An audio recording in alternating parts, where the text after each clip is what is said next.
This is the Makeasy Coil Spiral Binding Machine, 4-to-1 pitch edition with the manual punch and electric coil inserter. I've been using it for workbooks, reports, and a couple of spiral journals, and I wanted something that delivers clean, aligned holes, lays flat when open, and doesn't turn coil threading into a fight. From my experience, this unit hits those marks with a few quirks you should know about. Key features that matter right away. It punches a 4-to-1 pitch pattern, which means 4 holes per inch with roughly 6.35 millimeters spacing. That's the standard most plastic coils use, so finding compatible coils is easy online or at office supply stores. It supports letter A4 and A5 out of the box, with full counts that match each size, 44 for letter, 46 for A4, 33 for A5. The punch is manual, rated up to 15 sheets of standard 20-pound/80-gram paper per pull. There's an adjustable side margin with stops at 2.5 millimeters, 4.5 millimeters, and 6.5 millimeters to set how far the holes sit from the paper edge. And the electric inserter on top spins the coil through for you, which is the feature that saves the most time and keeps your sanity intact on longer projects. The kit also includes a box of 5/16-inch black coils and a pair of coil crimping pliers, so you can bind right away without hunting for extras. The first thing I noticed using it is the build. It's heavy, around 17 pounds, and that's a good thing for this kind of tool. A solid metal frame plus tough ABS panels keep it planted while you pull the lever. On lighter machines I've used, the body flexes and the holes can drift across the stack over a long session. Here, alignment has stayed consistent for me from the first pull to the last. Punching quality is clean when I respect the limits. The spec says 15 sheets, but in my opinion, 10 to 12 sheets of 20-pound paper is the sweet spot for crisp holes and less strain on the lever.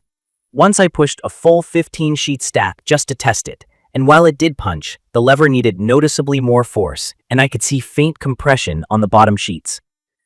For heavier stock like covers or worksheets printed on cardstock, I dropped to 7 to 10 sheets and slow down. For thick plastic covers like 10 mil PVC, I do them one at a time. That sounds conservative, but the result is clean and it keeps the die aligned over time. It's a classic case of going a little slower to keep quality high. The adjustable side margin is simple but important. If you're new to binding, that number is the whole distance from the edge. Thicker books need a slightly deeper margin so pages don't tear under coil tension.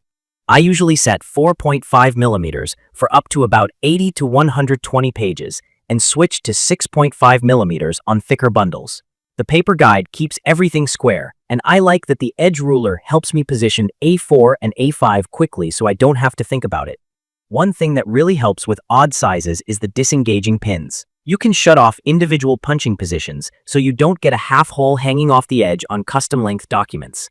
I use this when I trim covers slightly shorter than letter size or when I make skinny planners. It's a must-have feature if you do anything outside the standard sizes. The electric coil inserter is where this machine earns its keep. Manually spinning a long coil through a thick book is what usually drags this process down. Here, I start the coil by hand with 4 or 5 twists, so the end is through the first holes. Then I touch it to the spinning roller and let it feed. When the pitch lines up, it slides through cleanly and fast. If it stalls, I back the coil out a turn, straighten the holes with a little tap on the table, and try again.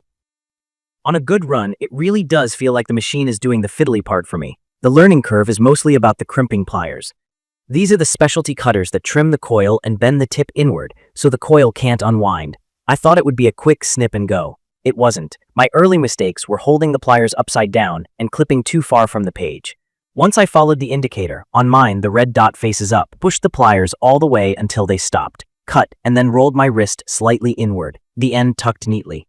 If your coil ends stick out or your pages slip off, it's almost always the crimp. Practice on a scrapbook first and you'll feel the click when it's right.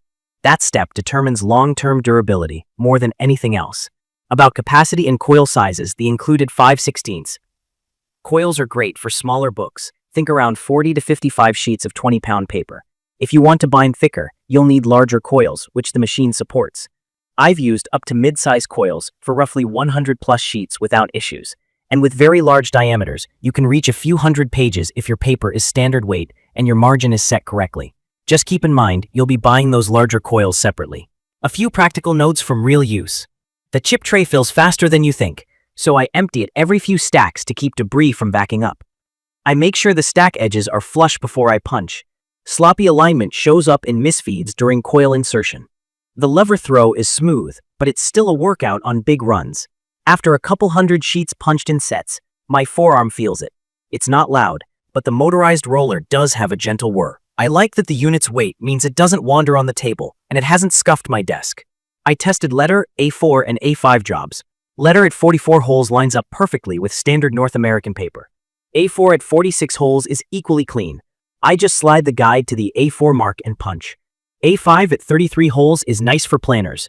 For creative projects, I cut a few mini coloring books and a slim journal. The fully punched edges are straight and the pages flip fully flat, which is the main reason I prefer coil over comb for anything that needs to lay open on a desk. From my experience, the machine's strengths are precision, stability, and that electric inserter. The overall feel is solid and the punch pattern is consistent stack after stack when I stay within the real-world sheet counts. The included starter kit is appreciated because I didn't need to order crimpers or coils on day one, and the pliers are the proper style for coil, not generic cutters. On the flip side, this isn't a portable gadget. It's hefty and wants a dedicated spot. The punching step is manual, so large projects still take physical effort. And while the coil inserter makes the binding stage quick, your final finish depends entirely on your crimp technique. That said, after a couple of practice runs, I had no trouble producing clean, durable books that can take daily use. In my opinion, the Makeasy coil binder is a strong fit for home offices, teachers, studio creators, and anyone making workbooks, planners, training manuals, or client-ready reports where presentation and durability matter. It feels more like a prosumer tool than a light-duty toy, which explains the weight and the metal frame.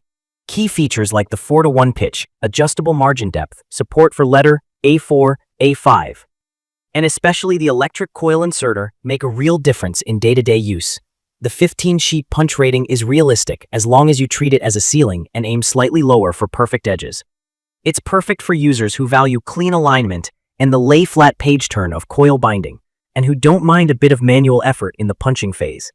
If you plan to bind thicker books, just budget for larger coils beyond the included 5/16 size. Also, don't skip learning the crimp. Do 2 or 3 practice crimps, and it clicks. I'd recommend this for teachers prepping class materials, creators making journals or coloring books, and office folks who want polished, lay-flat presentations without outsourcing. If you're brand new to coil binding, this machine is easy to learn as long as you understand a few basics. Keep stacks neat, pick the right margin depth, pre-start the coil with a few hand twists, and crimp with the indicator side up. One last note on reliability. The punch has stayed sharp for me when I avoid overstuffing. I'm conservative with thicker media, cardstock in smaller stacks, PVC covers one at a time, and the holes remain clean. The payoff is a professional finish and books that feel sturdy when flipped quickly, even by kids. In conclusion, Makeasy's coil spiral binding machine gives you a stable punch, smart alignment tools, and an electric inserter that speeds up the most annoying step. The learning curve lives almost entirely in the coil crimp, but once you've got that down, you can turn out polished books with consistent results. If you want a dependable coil binder that delivers pro-looking results at home or in a small office, this one is easy to recommend. If you found this video helpful, please subscribe for more hands-on reviews and tips, and drop your questions or experiences in the comments so we can compare notes. Thank you for watching.